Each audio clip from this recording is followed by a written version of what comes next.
त कैसे गोली चली देख कलाकारी, रंगदार से सीख रंगदारी।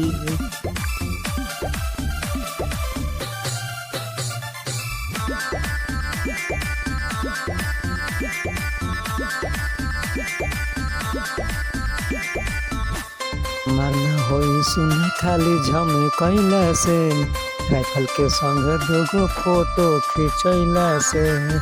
हे बाबू सुन, हमार न होला खाली सुन झमे कैला से, राइफल के संग दोगो फोटो खिंचैला से। रखेला टिगर चाहे लड़ेला जिगर, घरे से नहीं जबरदस्ती होला। तयरे सुन त कैसे गोली चली देखे कलाकारी, रंगदार से सीख रंगदारी, रंगदार से सीख रंगदारी। विश्वास कराइए हमर जान, रंगदार से सीख रंगदारी।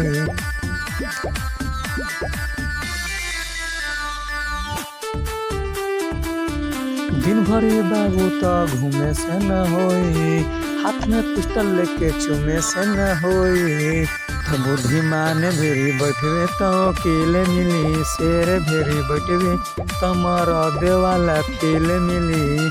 कायदा में रहवा तो फायदा में पड़वा, न तो मिले जाए घेरी। अरे भाग तो कैसे गोली चली देखे कलाकारी, रंगदार से सीख रंगदारी, रंगदार से सीख रंगदारी। बर्बाद हो जाए रे सर्वे, रंगदार से सीख रंगदार।